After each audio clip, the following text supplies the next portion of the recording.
Hadith number 43. Aban ibn Abi Ayyash narrates, Sulaym said, a man from the companions of Ali alayhi salam, who was called Hammam, stood up. He was a devotee and was a great worshipper.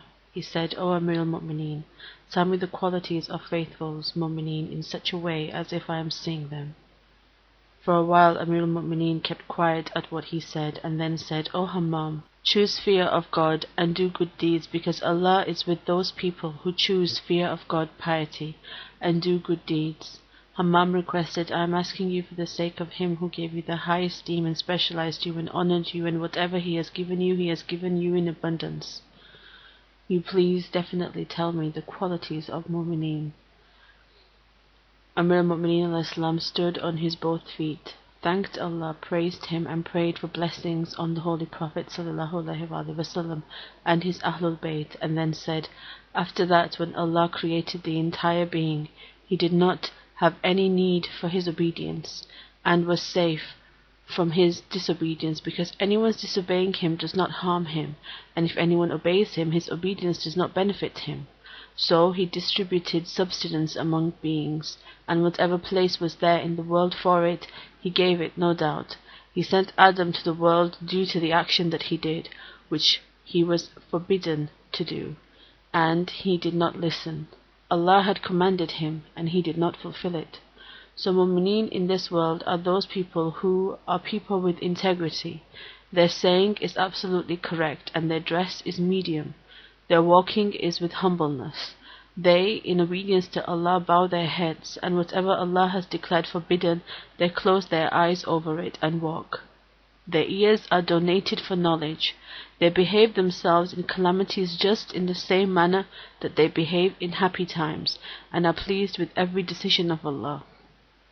If there was no time that Allah had fixed for them, then even for a split second their souls would not stay in their bodies due to their desire for reward and fear for punishment. In their eyes, Khaliq the Creator has such a high status that after Him, everything seems small to their eyes. The example of them and paradise is like the one who has seen paradise and people having the bounties of it. The example of them and hell is like the person who has seen hell and people suffering in it. Their hearts are sorrowful, and others are safe from them. Their bodies are weak, and their desires are minor. They are pure, and their help to Islam is major. They remain patient for a few days, so they acquired a long period of rest. Their business is profitable, which their generous Lord has given them. The world loved them, but they did not love the world. The world sought them, but they did not accept it. At night they are on their feet worshipping Allah, and they recite parts of the Quran with sweetness, and make themselves sorrowful through Quran, and get cure for their illnesses from Quran. The increase in their sorrow is due to crying from the sins, and due to pain in every part of their body when they go through a verse in which there is incentive. Then in desire of it they go forward, and due to the incentive they start loving it. They think that is their target, and they gather around the edge and are acceptors of the greatness of Allah, and lay their foreheads, palms, knees and feet on the floor. Their tears roll down their cheeks, and to free their necks from hell they pray to Allah sobbing. When they go through a verse that is fearful, they turn their ears of heart and ears of eyes to it. Their hair raises due to that, and their heart starts trembling due to it. The voices of hell ring in their ears. During the day they are patient, knowledgeable, good and pious. Fear has made them like arrows. When a person sees them, he thinks they are all ill, although they do not have any illness, or a fear has surrounded them, whereas a huge Amr, day of judgment, surrounds them. When they remember the greatness of Allah and the difficulty of His kingdom combined with the mention of death in it and the frightening matters of Qiyamah, their hearts become fearful and their understanding is puzzled. Their senses do not work, their hair rise up. When they regain consciousness, they start running towards Allah through pure deeds, and are not happy with lesser deeds for Allah, and do not consider even bigger deeds sufficient. These people accurse themselves and stay fearful of their own deeds. If anyone praises their deeds, they remain scared of people's praise and say, I know myself better than others, and my God is more aware of me than others. O Allah, do not question me concerning what they say about me, and make me better than what they think of me. Forgive me for what they do not know about me. Surely you know best about what is hidden, and are concealer of all bad things. From their signs, one sign is that you will get a firm strength of religion in him, despite the gentle determination in intention, and in faith you will find Iman, and in knowledge you will find envy, in jurisprudence you will find understanding, in patience there is knowledge, and in expending you will find love, in gentleness you will find intelligence, in wealth you will find moderation, in worship you will find sincerity, and in strength to bear hunger, in difficulty you will find patience, in action you will find mercy, in rights you will find a giver, in earning you will find gentleness, in permitted matters you will find purity, in guidance you will find happiness, and one who safeguards in bribes, in firmness you will find him good, in desires one who safeguards. They do not become proud with praises from the ignorant, and do not miss taking an account of their deeds.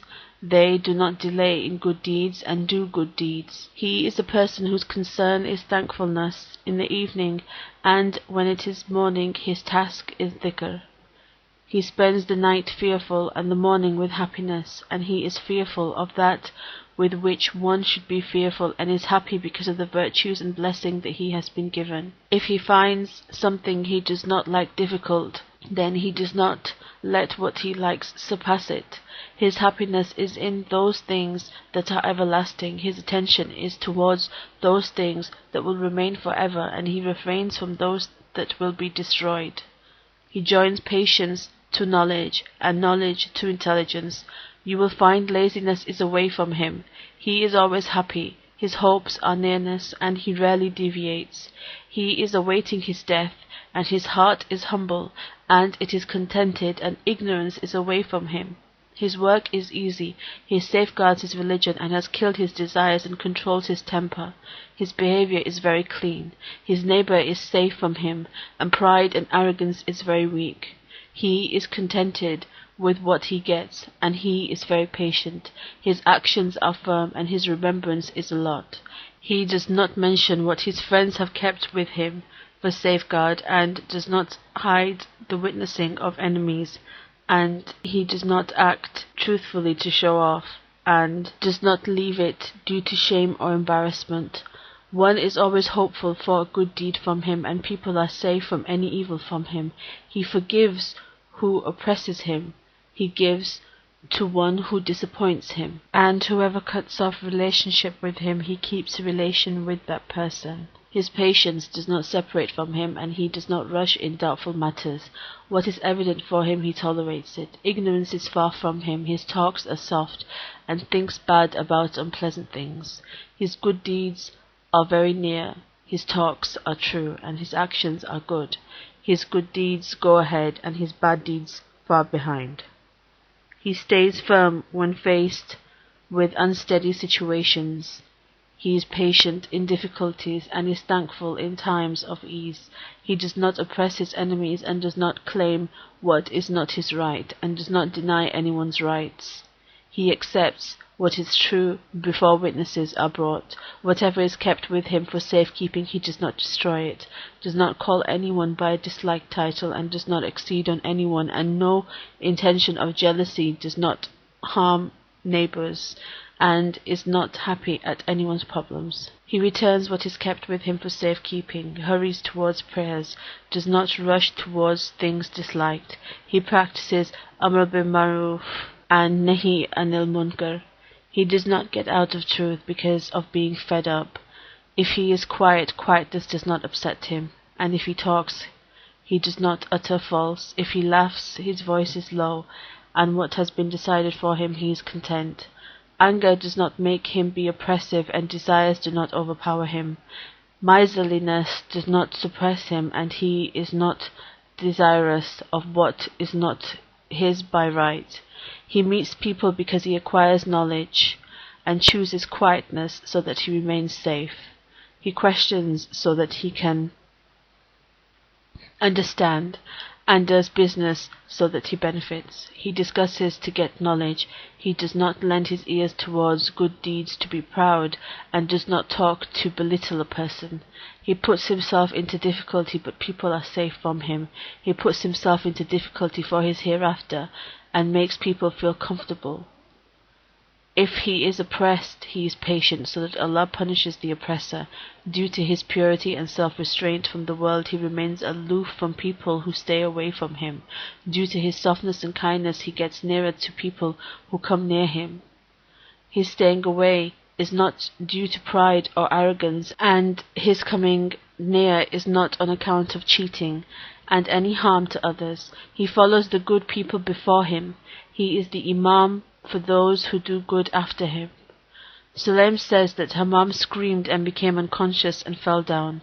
Amir al-Mu'mineen a.s. said, "By God, I was afraid of this for him," and said, "Those who are capable, good advice does this work."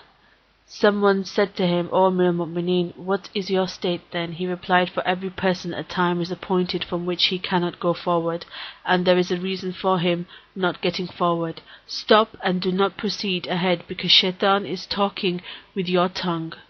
Then Hammam raised his head and took another deep breath and passed away. May Allah have mercy on him.